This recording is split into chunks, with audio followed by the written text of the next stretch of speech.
Okay, so let me just start with an idea. It sounds, frankly, a little unsettling at first. Mm-hmm. But if you really sit with it, it becomes maybe the most freeing insight you will ever encounter. Go on. The realization that no one cares about you. And I mean that in the deepest, most, psychologically liberating sense possible. It's a huge paradox, isn't it? Mm. Because when we say no one cares, we don't mean that people are cruel or that your loved ones don't value you. That's not it at all. Right, of course not. What we're talking about is that that invisible weight that almost everyone carries, this burden that's not based on actual events, but just on the anxiety of what other people might be thinking. The imaginary audience. The imaginary audience, Yeah. exactly. The core idea is that this massive critical crowd you've been performing for your whole life was mostly in your head. And that invisible weight feels incredibly real, even if the source is, fictional. So our mission today, in this deep dive, is to understand why we spend so much of our lives self-editing. All that second guessing. Yeah, all that paralyzing fear. And we want to explore what happens when that fear finally loosens its grip. How to find freedom in realizing you were never really being watched in the first place. It's the ultimate shortcut to authenticity. Mm. Because once you see the illusion, you can start to take all that energy back. Okay, so let's unpack this. Let's start with what you called the mental theater that we all live in. Right. We walk around absolutely convinced that we're the star of some epic, ongoing show. Every room we walk into, every outfit we pick, Every conversation. every single one. We just believe the spotlight is firmly on us. And it's exhausting to live like that, day in and day out. And that whole belief system, it's based on a core illusion. I mean, the absolute truth is that everyone else thinks they are the star. And you're just part of their background. Oh, that's a great way to put it. We're all trapped in our own little theaters, convinced the spotlight is ours, when really there's no shared spotlight at all. It's just, a million little flashlights pointing inwards. Yeah, that visual really works. I mean, think back to your younger life, maybe your 20s or 30s. We all have those memories, right? Oh, absolutely. Worrying endlessly about saying the wrong thing at a party or sending a slightly awkward email at work. That mistake felt seismic, like a permanent black mark on your imaginary scorecard. And this is where the reality check is so powerful.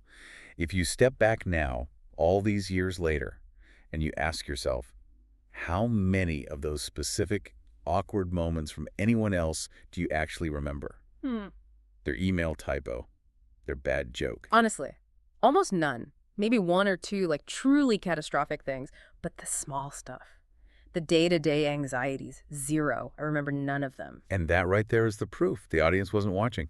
While you were so worried about being judged, everyone else was doing the exact same thing. They were worrying about themselves. It's a massive reciprocal act of self-absorption. It really is. Okay, so that anecdote from the source material about spilling a drink really drives this home. You're at a party, it's busy, and you spill a glass of, I don't know, red wine? The worst. The worst, right. What's the reality of that situation? People glance over, maybe someone helps you clean it up. A joke is made. And then, within seconds, a minute tops, the conversation just snaps right back to what it was before. They have genuinely moved on. But for you, Go. the spiller, Yeah. you might replay that moment in your head for days. You cringe about it weeks later. You might even avoid the next party because you're embarrassed by this total non-event. And that imbalance, that's the whole story.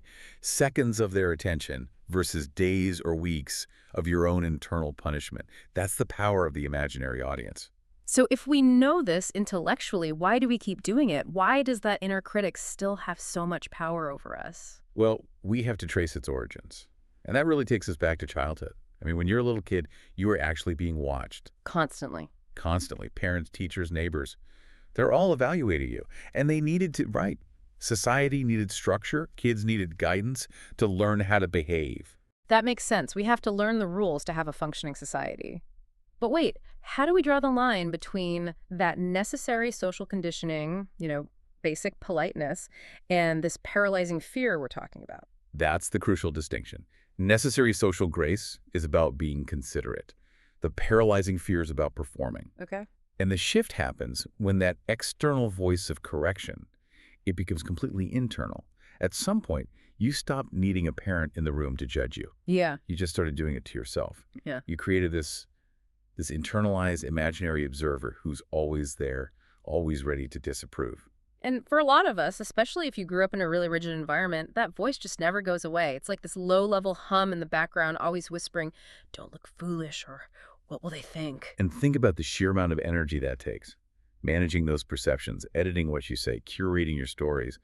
And the cruel irony is the people you're doing it for are barely even noticing. And this isn't a personal failure, right? This is hardwired into us. Precisely. For most of human history, fitting in was survival. If your tribe rejected you, you were done for.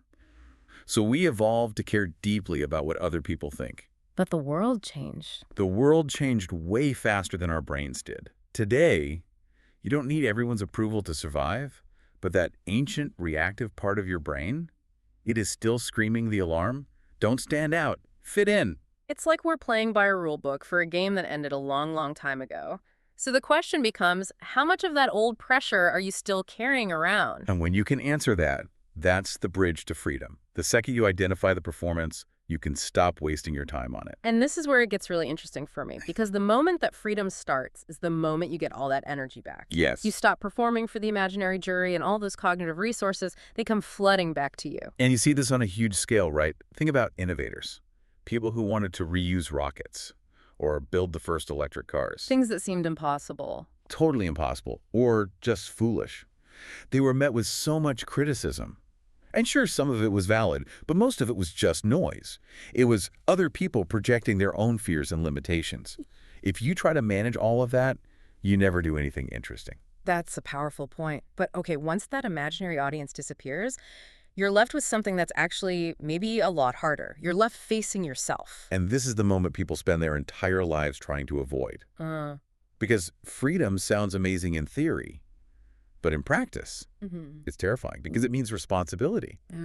Once you let go of that external script, the one that told you how to live, what job to get, well then, there's no one else to blame if things don't go the way you hoped. You lose your excuse. You can't say, well, I didn't do X because my parents would have judged me, or what my friends would think. That absence of judgment, it can feel heavier than the judgment ever did. It's that dizziness of choice. When you realize you are truly free to define success on your own terms, you also realize you have to own every single outcome. You're alone with your choices. That's the real weight of authenticity. Which brings us to this idea of the quiet compromise, this sort of quiet suffering that can happen later in life. Yes, and we need to detail this because it's so painful.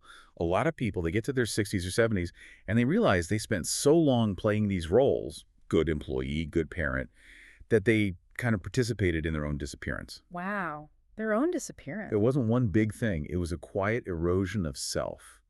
Just compromise after compromise, always putting what they thought others wanted ahead of what they truly desired. And that's a kind of self-deception, isn't it? Not like active lying, but just pretending something isn't true because facing it is too disruptive. Exactly. You stay in the job you hate because it looks good on paper. Or you stay in a relationship that's empty because, well, it's just easier this way. You follow the script perfectly. And the result of that, of living on autopilot, is this deep emotional exhaustion that sleep can't fix. Right. You did everything right. You got all the things the imaginary audience was supposed to approve of, but inside, something feels hollow. The play was a success, but it wasn't your play. And you can't even complain about it without sounding ungrateful, which is the cruelest part. You got what you were supposed to want. But that feeling, that internal misalignment, that is the ultimate cost of the performance. The alternative, the way to rebuild, starts by learning to trust your own internal compass again. And it begins with one simple but brutal question. And the question you have to ask is this: am I doing this for me, or am I doing this because I'm afraid of what people will think? And you have to be ruthlessly honest with yourself, because your mind is a master at disguising fear as something noble, like responsibility or consideration. So just to be clear, this isn't about becoming a hermit or being rude to people. No, not at all. It's about discernment. It's about learning to distinguish between choices that honor real relationships, opinions that come from love and wisdom, and choices that are just performances for that imaginary jury, for the noise. You're filtering. You're filtering. And when you start that process, your decision-making just gets so much lighter, so much clearer. You stop feeling like you have to apologize for who you are.